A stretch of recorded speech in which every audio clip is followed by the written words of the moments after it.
आप सभी लोगों का जीवीएन चैनल पर स्वागत है। उत्तर प्रदेश में एक नई वैकेंसी आई हुई है। UPMRC Uttar Pradesh metro rail corporations के द्वारा एग्जीक्यूटिव और नॉन एग्जीक्यूटिव के लिए वेरियस पोस्ट पर रिक्रूटमेंट को निकाला गया है। इसमें टोटल नंबर ऑफ 439 पोस्ट है। आप सभी लोगों के लिए गोल्डन अपॉर्चुनिटीज़ हैं जो लोग 2024 में एक गवर्नमेंट जॉब को प्राप्त करना चाहते हैं। तो आइए इस फॉर्म को डिटेल से देखते हैं। इसमें फॉर्म फिलिंग डेट क्या है, इसकी एलिजिबिलिटी क्या है, सिलेक्शन प्रोसेस क्या है, syllabus, exam pattern, application fees, salary आदि सभी चीज़ों को डिटेल से देखते हैं। चलिए सबसे पहले देखते हैं एप्लीकेशन की जो फॉर्म फिलिंग डेट है वह 20 मार्च से शुरू हो जाएगी और इसकी लास्ट डेट जो है वह 19 अप्रैल रखी गई है। और इसका जो एग्ज़ाम डेट है वह दे दिया गया है। इसका एग्ज़ाम डेट 13 और 14 मई को लिया जाएगा। अगर आप सभी लोग इस फॉर्म को फिल करना चाहते हैं तो इसकी ऑफिशियल वेबसाइट है https://cdndglm.com/per। आप सभी लोग इस वेबसाइट पे जाकर, और इसकी ऑफिशियल वेबसाइट है, इस पे जाकर फॉर्म को फिल कर सकते हैं। इसमें टोटल एप्लीकेशन फीस जो है वह 1180 रुपये कैंडिडेट्स के लिए रखी गई है जो लोग जनरल, ओबीसी और ईडब्ल्यूएस कैटेगरी से बिलोंग करते हैं। लेकिन अगर आप एससी और एसटी कैटेगरी से बिलोंग करते हैं तो आपकी जो एप्लीकेशन फ़ीस है वह सिर्फ 826 रुपये लगेगी। इसमें एलिजिबिलिटी क्राइटेरिया की बात करें, इसमें बहुत सारी डिफरेंट पोस्ट है जिसके लिए डिफरेंट एलिजिबिलिटी है। इसमें जो पहली पोस्ट आती है वह असिस्टेंट मैनेजर इलेक्ट्रिकल है। इसमें टोटल नंबर ऑफ जो पोस्ट है वह 11 है। आपको बीई या बीटेक डिग्री होना चाहिए आपके पास इलेक्ट्रिकल एंड इलेक्ट्रॉनिक्स इंजीनियरिंग में, और मिनिमम 60% मार्क्स पाए हुआ होना चाहिए। अगर आप एससी कैंडिडेट हैं तो आपको 50% अगर मार्क्स पाए हैं तो भी आप इस फॉर्म के लिए एलिजिबल हैं। असिस्टेंट मैनेजर यस एनटी के लिए टोटल नंबर ऑफ पोस्ट 6 है। आपको इसमें BE BTech degree in electronics and communications और इक्विवेलेंट इंजीनियरिंग होना चाहिए विथ मिनिमम 60% मार्क्स। अगर एससी कैंडिडेट हैं तो आपको 50% मार्क्स होना अनिवार्य है। असिस्टेंट मैनेजर ऑपरेशंस पद के लिए 3 वैकेंसीज हैं। इसमें भी बीई या बीटेक मांगा हुआ है, इलेक्ट्रिकल या इलेक्ट्रॉनिक्स से या इलेक्ट्रॉनिक्स एंड कम्युनिकेशंस, लेकिन इसमें भी 60% मार्क्स को मांगा है। इसमें जो 60% मार्क्स मांगा गया है वह सभी कैटेगरी के लिए मांगा गया है। फिर असिस्टेंट मैनेजर की बात करें जो आईटी से हैं, उसमें नंबर ऑफ पोस्ट 3 है। इसमें master degree in computer applications में होना चाहिए, या तो बीई बीटेक होना चाहिए कंप्यूटर साइंस में, या फिर इंजीनियरिंग की डिग्री होनी चाहिए विथ मिनिमम 60% मार्क्स के साथ। लेकिन एससी कैंडिडेट के लिए 50% मार्क्स भी होगा तो लोग फॉर्म को भरने के लिए एलिजिबल हैं। असिस्टेंट मैनेजर अकाउंट्स की बात करें, इसमें टोटल नंबर ऑफ पोस्ट 4 हैं। इसमें चार्टेड अकाउंटेंट यानी सीए आपको पास होना चाहिए। फिर उसके बाद आता है असिस्टेंट मैनेजर आर्किटेक्ट की। इसमें टोटल नंबर ऑफ पोस्ट 1 है। आपको इसमें बीआरएच की डिग्री होनी चाहिए विथ मिनिमम 60% मार्क्स के साथ। फिर उसके बाद assistant manager human and resources में 2 वैकेंसीज हैं। इसमें आपको एमबीए एचआर या PGDM HR with minimum 60% marks के साथ होना चाहिए। असिस्टेंट मैनेजर या पब्लिक रिलेशंस में 1 पोस्ट है। इसमें आपको master degree in mass communications with minimum 60% marks के साथ होना चाहिए। असिस्टेंट कंपनी सेक्रेटरी के लिए 1 पद है। Member of company secretaries of India with minimum 50% marks होना चाहिए। जूनियर इंजीनियर इलेक्ट्रिकल में, जूनियर इंजीनियर यस एनटी में, इलेक्ट्रिकल के लिए 88 पोस्ट हैं। यस एनटी के लिए 44 पोस्ट है। इलेक्ट्रिकल के लिए डिप्लोमा इन इलेक्ट्रिकल इंजीनियरिंग होना चाहिए, या तो इलेक्ट्रिकल एंड इलेक्ट्रॉनिक्स इंजीनियरिंग में मिनिमम 60% मार्क्स होने चाहिए। एससी एसटी के लिए इसमें रिलैक्सेशन दिया गया है, जो 50% मार्क्स होंगे वो भी एलिजिबल होंगे। Junior engineer S N T के लिए 44 पोस्ट है। इसमें engineering diploma in electronics and communications और इक्विवेलेंट होना चाहिए, या मिनिमम 60% मार्क्स के साथ। लेकिन एससी कैटेगरी के लिए 50% मार्क्स होना अनिवार्य है। Station controller cum train operator के लिए टोटल नंबर ऑफ पोस्ट 155 है। इसमें इंजीनियरिंग डिप्लोमा इन इलेक्ट्रिकल या electronics and telecommunications with minimum 60% marks होना चाहिए। इसमें भी एससी कैटेगरी के लिए रिलैक्सेशन दिया गया है। वो लोग 50% अगर मार्क्स पाए होंगे तो भी फॉर्म को फिल कर सकते हैं।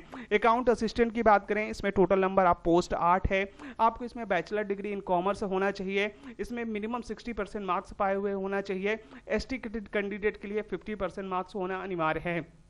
अगर हम ऑफिस असिस्टेंट एचआर की बात करें तो इसमें टोटल नंबर ऑफ पोस्ट 4 हैं और इसमें bachelor degree in any stream, लेकिन उसमें भी 60% मार्क्स होना अनिवार्य है।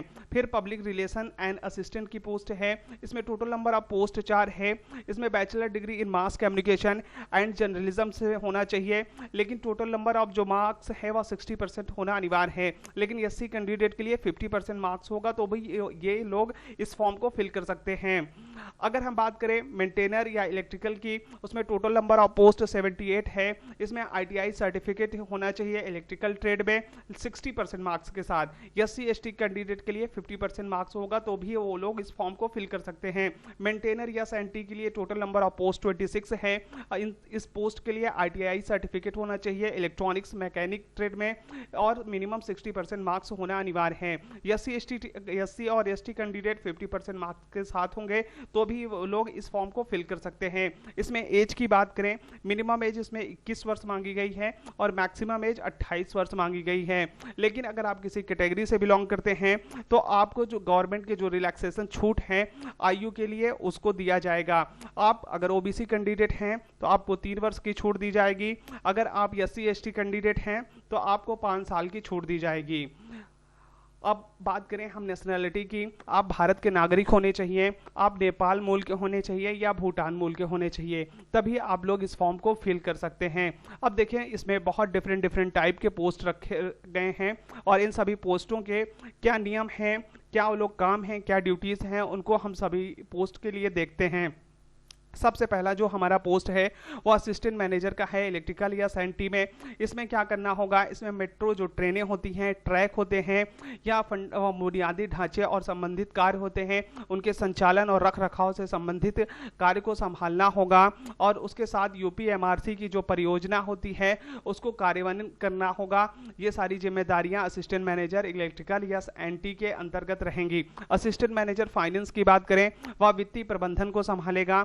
ईआरपी वेतन एवं भत्ते के बारे में समस्त जानकारियां उसके पास होंगी। असिस्टेंट मैनेजर आईटी की बात करें, वह प्रोग्रामिंग भाषा को संभालेगा, डेटाबेस जितना भी डेटा आता है उसको संभालेगा, आईटी सुरक्षा परिधान करेगा, आईटी सुरक्षा देगा, परियोजना प्रबंधन करेगा, सिस्टम डिजाइन और डेवलपमेंट यानी विकास के लिए आईटी संबंधित समस्त जानकारियां असिस्टेंट मैनेजर आईटी करेगा। असिस्टेंट मैनेजर आर्किटेक्ट की बात करें, वह डिजाइन को तैयार करेगा और उस डिजाइन के दौरान कहाँ कहाँ मेट्रो के गुजरने के लिए जो पुल्स वगैरह निर्माण किए जाते हैं उसमें वो मदद करेगा।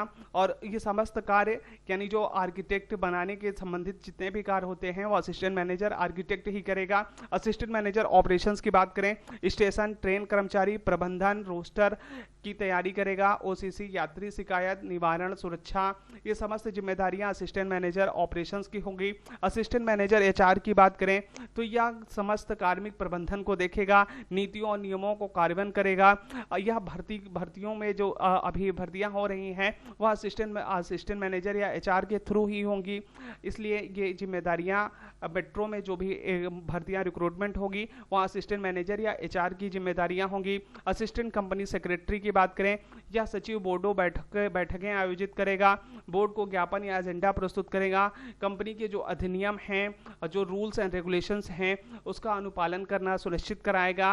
अगर हम असिस्टेंट मैनेजर पब्लिक रिलेशन की बात करें, यह पीआर कार्यों की रणनीति बनाएगा और उसको निष्पादित करेगा, प्रशासनिक विभागीय कार्य करेगा और इसमें मीडिया प्रबंधन की भी इसकी जिम्मेदारी होगी कि यह मीडिया से कांटेक्ट में रहेगा और समस्त चीज़ों को वह बताएगा। अगर हम बात करें जूनियर इंजीनियर की तो उसका कार्य है विभिन्न विद्युत रोलिंग स्टॉक एएम विद्युत आपूर्ति का रख रखाव, स्टोर जो इलेक्ट्रॉनिक गैजेट्स होते हैं, सिग्नल्स के बारे में, टेलीकॉम के बारे में, रोलिंग स्टॉक के बारे में, इन समस्त चीज़ों की जानकारी जूनियर इंजीनियर के पास होगी। Station controller cum train operator की बात करें तो समय समय पर निगम द्वारा तय किए गए मेट्रो रेल डिपो नियंत्रण केंद्र, संचालन नियंत्रण केंद्र, ग्राहक सेवा केंद्र आदि के संचालनकर्ता एससीटीओ के पास ही होंगे। मेट्रो स्टेशनों की रख रख रखाव करने की जिम्मेदारी भी एससीटीओ के ही अंतर्गत ही आएगी। अकाउंट असिस्टेंट की बात करें तो इसमें व्यय, बजट, वेतन, चालान सबकी जिम्मेदारी, प्रबंधन करने की जिम्मेदारी अकाउंट असिस्टेंट की होगी।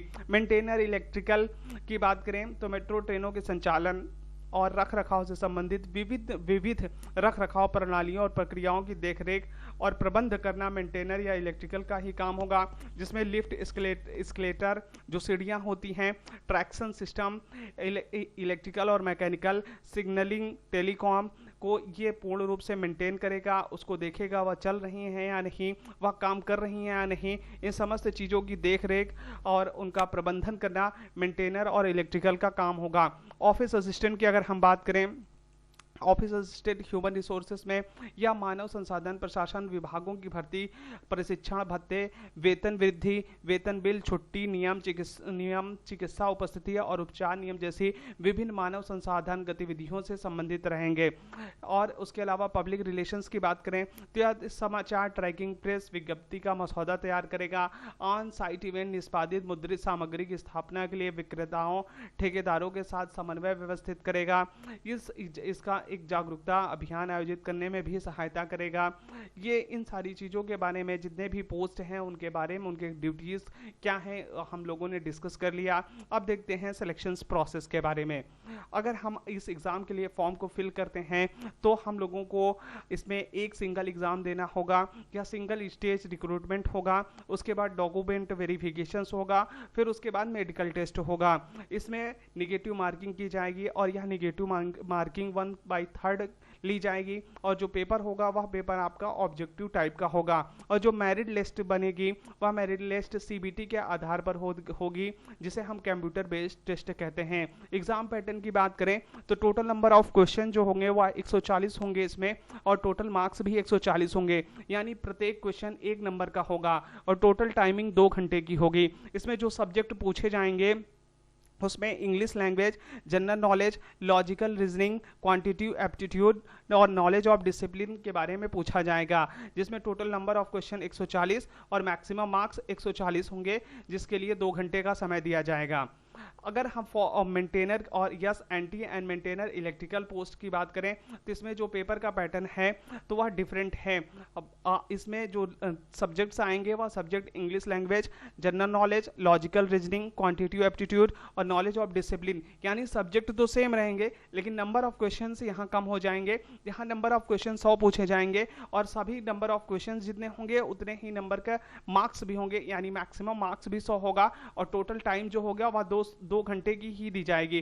टाइमिंग भी यहाँ पर 2 घंटे की दी जाएगी। अगर हम बात करें सैलरी की तो इसमें जो एग्जीक्यूटिव पोस्ट है, एग्जीक्यूटिव पोस्ट में ऑल एग्जीक्यूटिव पोस्ट जितनी भी होती हैं उनका जो बेसिक पे होता है 50,000 से लेकर 1,60,000 तक होता है। अगर मेंटेनर या एसएनटी की बात करें जो नॉन एग्जीक्यूटिव पोस्ट में आते हैं उनका 19,500 से लेकर 39,900 तक होता है।